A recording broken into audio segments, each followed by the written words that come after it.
I'm going to be putting up this giant pumpkin today. As you can see, it's a really big one. The crazy thing about this pumpkin is I actually grew it. Matt and I grew this pumpkin in 2021, not 2022, not last year, but the year before. Since then, it's been sitting in my foyer, and I just kept putting off when I was going to put it up. Of course, I kept a check on it, made sure that it didn't appear to be, you know, getting soft or anything on the outside. So, and it's funny, right here on the top, I see something that's a Christmas tree needle. So a Christmas tree needle has made its way onto the pumpkin. But we're going to cut it open and I'm going to put it up. So it'll be really interesting to see what the inside of it looks like after all this time. So Matt happens to be here today, so I'm going to let him do the cutting, since it will probably be hard to cut. Maybe. You think? I don't know. Maybe. All right, we'll see. It'll be this little knife. Yeah, you need like a hacksaw. You just want it halved. Ever how you want to do it.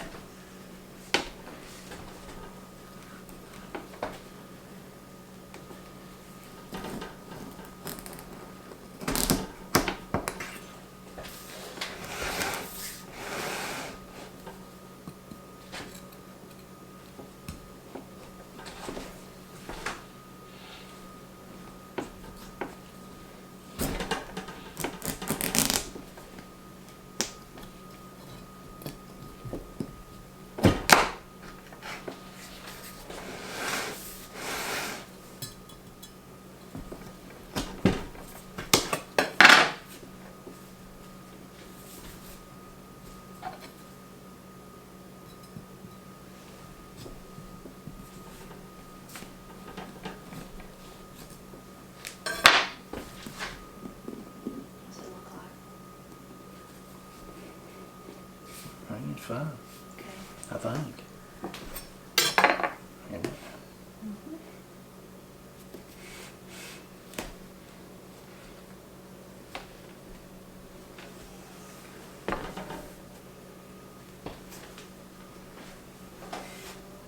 Okay, amazing. How you do, dear? Yeah, thank you. Amazing, amazing. Yes, well, for the moment, yeah. I think I could cut it from now. I could turn it upside down. Amazing. So, you may be thinking, you know, that's crazy. Why would you let it last that long? One thing is I was busy. The other thing is, after I went so far of letting it sit in there, I thought, I'm really curious. I want to know how long it would last. How long would it really last? Now, I didn't take any special precautions. When I first grew it outside, what I like to do is I leave them in the garden, whether it's a butternut squash, a pumpkin, a candy roaster, whatever it is, green and white striped cushaws. We love to grow those. I leave it in the garden until the vine practically just falls off of it where it was growing in the vine. Then I move them to the porch. So we have a covered porch, and I usually move them there. And I'll brush the dirt off and stuff, but I don't wash them. There's lots of videos that say that you can increase the length of time by kind of wiping them off with a peroxide solution, and I'm sure that does help, but I've never done that. And then I leave them on the porch usually till cold weather gets here, and then I bring them inside, and either I go ahead and harvest them, put them up, or I just put them in different areas around my kitchen. This one happened, like I said, because it was so big. It was at the edge of my foyer, right when the foyer turns into the living room, and it was just sitting right there all this time. So I didn't do anything special. Now, I'm sure if you did do some of those special things, like wash it off like they advise, and also keep it in a cool, dark place, it probably would last even longer. But I don't really have a cool, dark place except my basement, and my basement is very damp, so down there is not the perfect place either. Anyway, now when you keep them this long, which is so amazing when you think about food storage, you know, if you're someone like me that puts up stuff, you put in the freezer, you dry, you do all those things.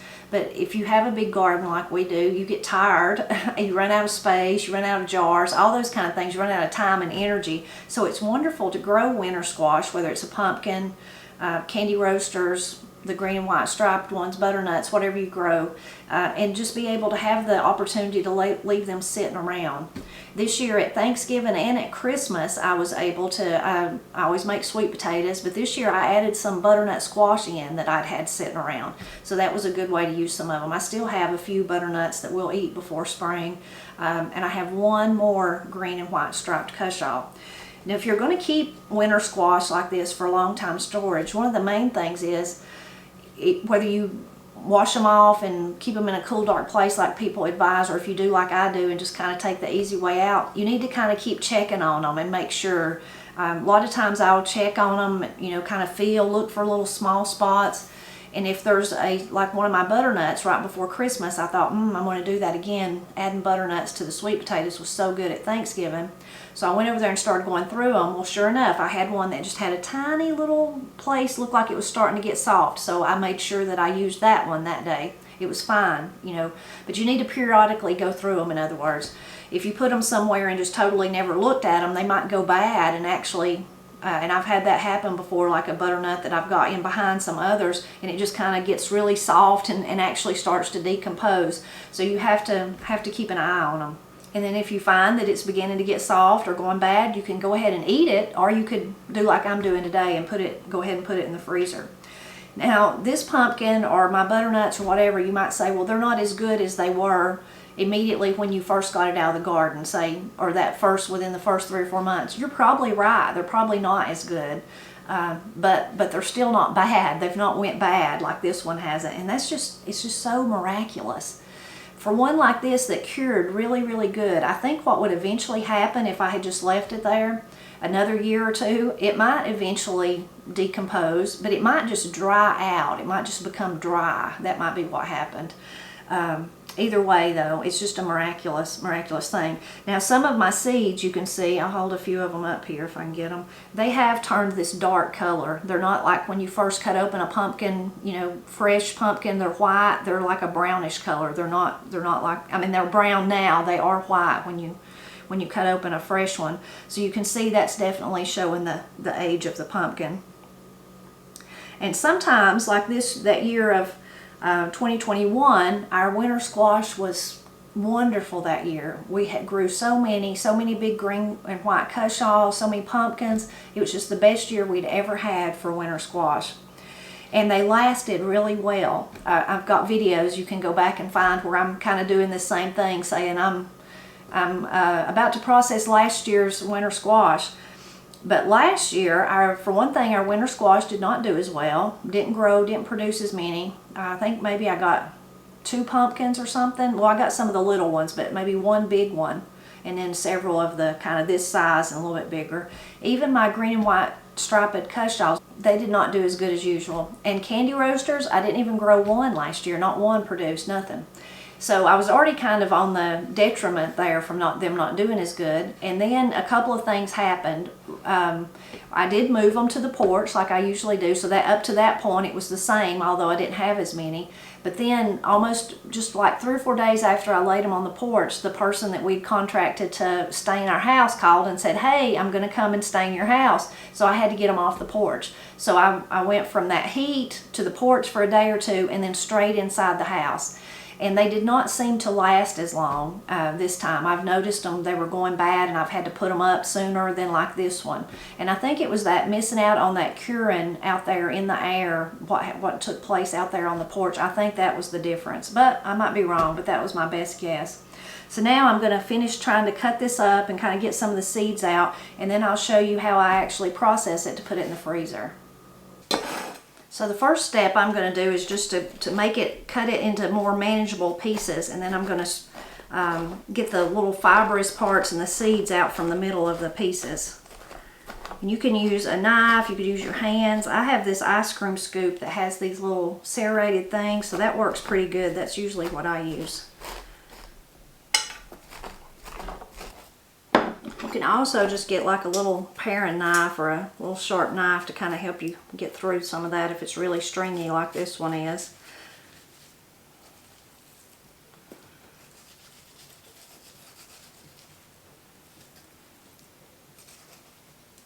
And when you get it cleaned up good, I have a few pans back here. I'm just going to put it on the pan and get ready to put it in the oven.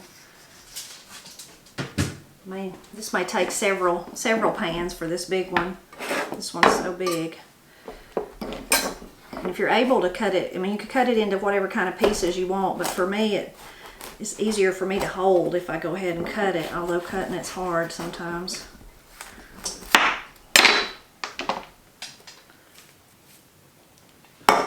Okay, I've got the first half all cut up, ready to go in the oven. I'm going to roast it or bake it at 400 degrees. I've seen different recipes or different directions where people maybe do it at 350. I always just do it at 400, probably because I'm always in a hurry and I want to just get it over with. And depending on how long it takes is kind of the size of your pumpkin and maybe how your oven heats. So usually mine's, I leave it in there about 30 minutes or something, and that way it gets soft enough that I can just scrape it out before I freeze it. I've seen where some people put water like around in the baking dish with it. I don't usually do that. What I did though, line my baking sheets with foil just to make it easier to clean up. So you can do that, but you don't have to. So now I'm going to put them in the oven and then I'll get to work on this other one.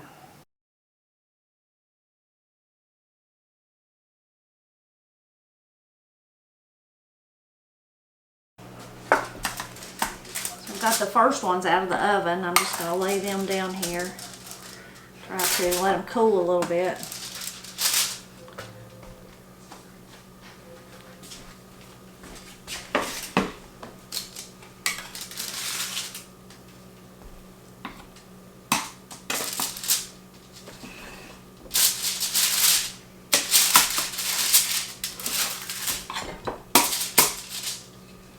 And put my other ones in the oven. Okay, I've been doing some other things and I've let it cool just a little bit so that I could actually hold on to it. I've got me a bowl here that I'm going to rake it into. Let's see if I can get where you can actually though. You can see as I begin to just with my fork gently pull through it, that's how tender it gets doing it in the oven. So you can just start putting it in your bowl or whatever it is that you're using. And by doing it this way, you can get all the way down to there's the skin part of it, so you're able to get every little bite of it. And you could also boil it. That's what Granny used to do, but I just think this is so much easier than boiling it. And I think it doesn't seem as waterlogged, the pumpkin doesn't.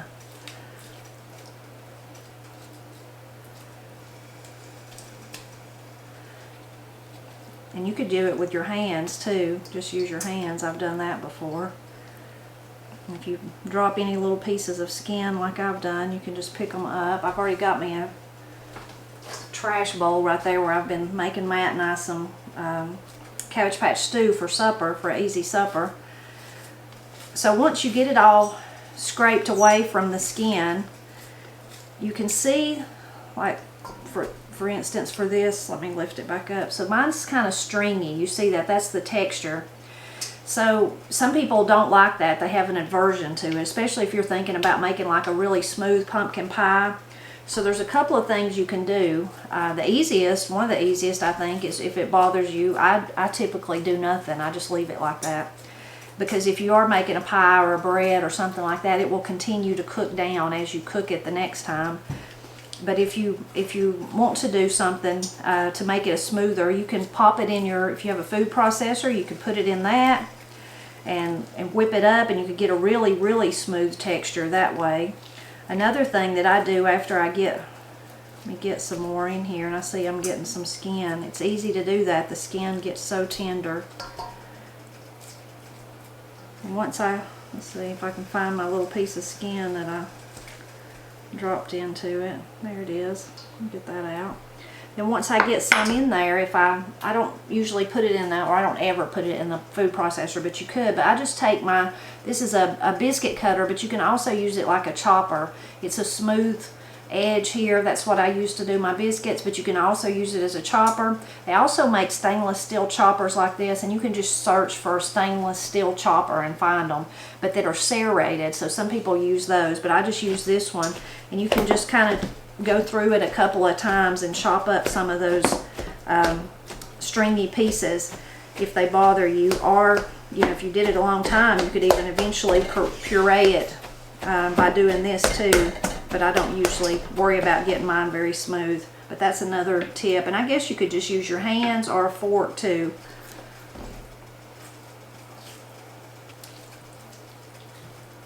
This is one of those things, if you have kids, that they like to help you do, because at this point, wash their hands and let them help you pull it away, because it feels kind of gushy and gooey, and kids are generally up for those kind of textures. and using their little hands works as good as using a fork, maybe even better, because you're not as likely to tear the skin like I'm doing.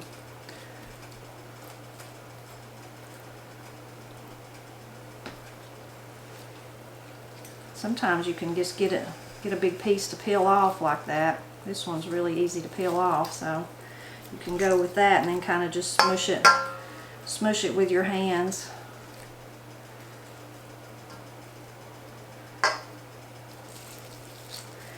I do think when I was, after I continued to cut up that other half, probably because this one has been sitting for so long, it had kind of dried out. So using the knife, like to get those insides out, actually was working better than my usual ice cream scoop that I usually use. This one's going to come off good too. Those first ones was a little bit harder. So you just have to figure out though what works best for you.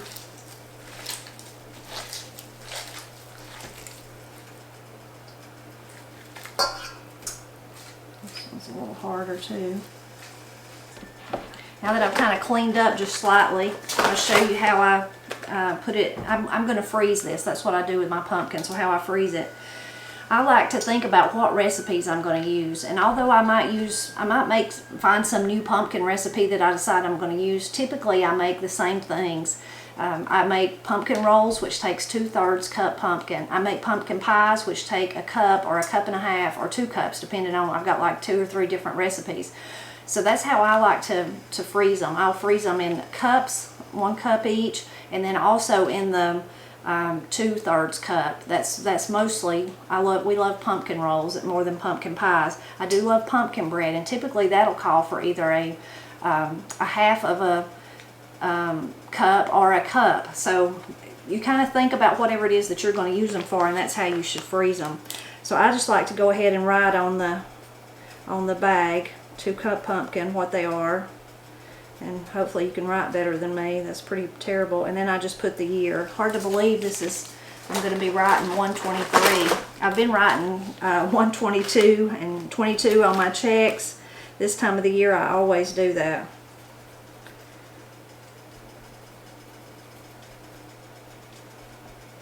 You'll have to tell me if you have a hard time doing that, or a hard time getting used to writing the new year. Sometimes, I guess telling my age, but every once in a while I find myself wanting to write 19 something. So that's really my brain really going way far back on that one. I will tell you something funny thinking about that, about writing the wrong thing. My last job that I had, when I first got there and I had to fill out all the paperwork and whatever, they called me over to the office because they were a little bit confused because they thought that I was a Pressley and I had put Wilson on my thing. I had actually wrote my name as Wilson, and I've not been a Wilson, I mean, you know, to where I would sign my name like that in almost 30 years. I said, I have no clue. I don't know why, if it was because I was nervous about a new job or what, but for whatever reason I'd signed my name, and then they were like, wait, we just need to make sure, are you a Pressley or are you a Wilson? I was like, no, I'm a Pressley who used to be a Wilson, and for whatever reason my brain went back to those days this morning, and I had never done that before. Probably did right after I got married, but not since then.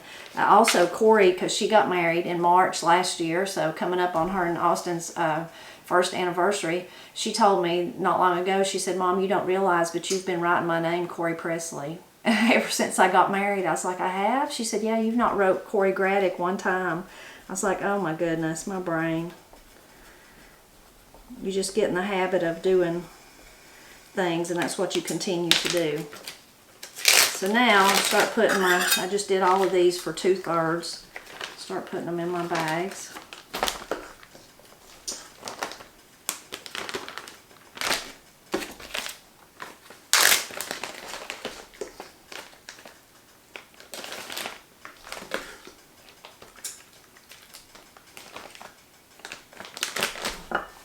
Now once I get the bags, get it in the bags, and you can do it, make your own little assembly line ever how you feel good. I get it almost all the way closed, then lay it down flat and push all the air out. And while I'm doing that, I kind of push the pumpkin out flat, kind of like I'm filling up all that space. And why I do that is I found that even though we actually have 2 freezers in the basement, I still have to think about room. So storing something like that is way easier than if I just shut the lid and left this little ball down there on the bottom, which is what I did when I was first married. But this just helps it store better. So then I would just lay it flat and continue, and then once they actually get froze in the freezer, you know, it'll take overnight or a couple of hours or whatever, then they're really easy to stack. You can stack them any way you want to, like books or on top of each other, and it just makes for a neater freezer, I guess you would say.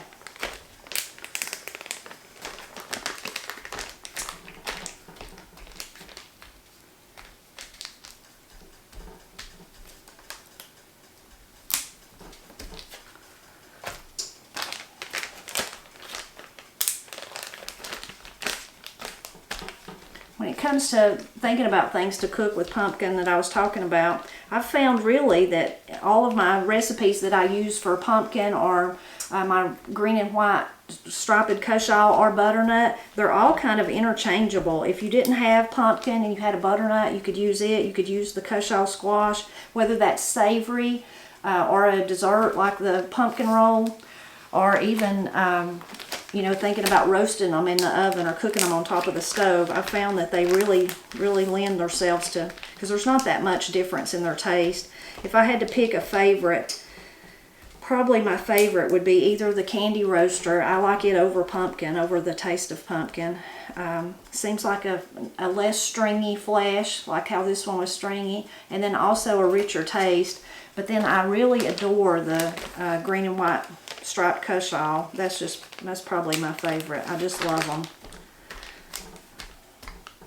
And it was thanks to a blind pig reader many years ago, Bill Dotson, that I actually started growing them, and I've been growing them ever since. So his generous sharing of seeds got me on that journey to love those.